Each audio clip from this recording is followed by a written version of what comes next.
5 સંખ્યાની સરેરાશ 306.4 છે, પ્રથમ બે સંખ્યાની સરેરાશ 431 છે અને છેલ્લી બે સંખ્યાઓની સરેરાશ 214.5 છે. તો ત્રીજી સંખ્યા શું છે? ચાલો આપણે સોલ્વ કરીએ.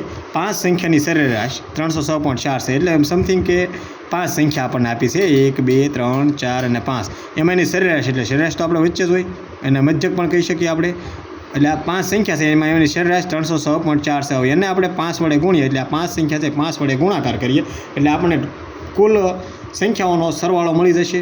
એટલે આપણે ગુણાકાર કરીએ 20 2 6 5 30 ને 2 32 બગડો વધી 3 3 5 3 ને 15 એટલે આપણને અને આ પોઈન્ટ અહીંયા આવશે એટલે આપણને મળ્યા 1532. આપણને આન્સર મળ્યો. હવે આપણે આગળ વાંચીએ. પ્રથમ બે સંખ્યા એટલે આ ટોટલ 5 સંખ્યા છે, 4 અને 5. એમાં પ્રથમ બે સંખ્યાનો સરેરાશ 431 છે એટલે આ બંને સરેરાશ 431 હોય એટલે 431 ગુણ્યા 2 કરીએ એટલે આપણે બંનેનો સરવાળો મળશે. એટલે આનો ગુણાકાર કરીએ 2 3 2 6 4 8 862. પ્રથમ બે સંખ્યાનો સરવાળો 862 છે. હવે આગળ વાંચીએ. છેલ્લી બે સંખ્યાઓની સરેરાશ 214.5 છે એટલે 100થી અને 5મીની સરેરાશ કેટલી છે? 214.5. તો એને આપણે 2 વડે ગુણીએ એટલે આપણને એનો સરવાળો મળશે 1 4 2 8 ને 1 9 2 2 2 2 4 આપણને અને આ પોઈન્ટ અહીંયા એટલે આપણને આ મળ્યા 429. હવે આ બંનેનો આપણે સરવાળો કરીએ તો આપણને સરવાળો મળશે 9 ને 2 9 ને 2 11 11 1 વધી 1 6 ને 1 7 8 ને 9 8 ને 4 13. તો આપણને મળ્યા 1391. આ આપણને 5 સંખ્યાનો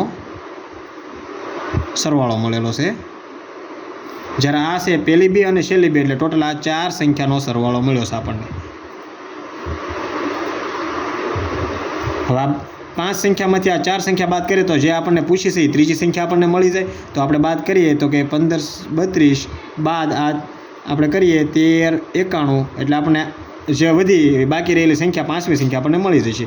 એટલે આનો ગુણાકાર આપણે બાદ કરીએ એટલે 1 9 નો આવે વધી લઈએ અહીંયા 13 9માં 13 જાય 13માં 9 જાય 10 11 12 ને 13 4 3 4માં લઈએ એટલે 1 એટલે આપણને જવાબ મળશે 141. એટલે જે ત્રીજી સંખ્યા છે એ છે આપણી 141. એ જ રીતે આપણે બીજો દાખલો ગણીએ. સેમ ટુ સેમ છે. આપણે આને પણ એ જ રીતે ગણશું. સંખ્યા છે 5 રકમ આપણે વાંચ્યું. 5 સંખ્યાની સરેરાશ 61 છે જો પ્રથમ અને ત્રીજી સંખ્યાની સરેરાશ 69 છે અને બીજી અને ચોથી સંખ્યાની સરેરાશ 69 છે. તો 5મી સંખ્યા કઈ થાય? તો આપણે 5 સંખ્યા પહેલાં ધારી લઈએ 1 2 3 4 અને 5. એમાં સરેરાશ કેટલી કીધી? સરેરાશ તો વધ્યા 61. હાલો આપણે પહેલાં દાખલામાં કર્યું છે એવી જ રીતે એને ગુણ્યા 5 કરશું એટલે 5 સંખ્યા સરવાળો મળી જશે આપણને. 5 ને 6 5 ને 30 305. આ કઈ છે? તો કે 5 સંખ્યાનો સરવાળો મળ્યો આપણને. હાલો આગળ વાંચો. જો પ્રથમ અને ત્રીજી, આ પ્રથમ, આ બીજી, આ ત્રીજી, આ ચોથી, આ 5મી. જો પ્રથમ અને ત્રીજી સંખ્યાની સરેરાશ 69 હોય, પહેલી અને ત્રીજી સંખ્યા કરીએ એની સરેરાશ 69 હોય એટલે એને ગુણ્યા આપણે 2 કરીએ એટલે આપણને એનો સરવાળો મળી જશે 9 2 18 1 7 12 ને 1 13 138.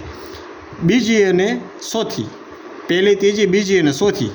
હાલો પહેલી ત્રીજી તો મળી ગયા, પહેલી અને ત્રીજી છે. હવે આપણે બીજી ને ચોથી એ તે 69 છે એટલે એને ગુણ્યા 2 કરશું એટલે એનો જવાબ આપણને 138 મળશે. આ કઈ છે? આપણને આપી છે બીજી અને ચોથી. આ બીજી અને ચોથી એટલે હવે આપણને માંગી છે 5મી એટલે પહેલી બીજી ત્રીજી ચોથી આ 4 4 મળી ગયા એટલે આ બંનેનો સરવાળો કરી નાખીએ અને આમાંથી બાદબાકી કરી નાખીએ એટલે આપણને ફાઇનલ આન્સર મળી જાય 8 16 1 3 ને 3 1 7 ને 2 273. હવે એને આપણે 5 સંખ્યાના સરવાળામાંથી આ 4 સંખ્યાનો સરવાળો આપણે બાદ કરીએ એટલે આપણને મૂળ આન્સર મળી જશે 305 ઓછા 273. આપણે ભાગ નો ચાલે અહીંથી 10 લઈએ 9 ને અહીંયા 10 15 6માંથી 15 જાય 9 7 9 8 9 2. Okay done 0. એટલે જે કાંઈ આપણને સંખ્યા મળી એ 29 મળી એટલે આ આપણો જવાબ છે 29. ડન.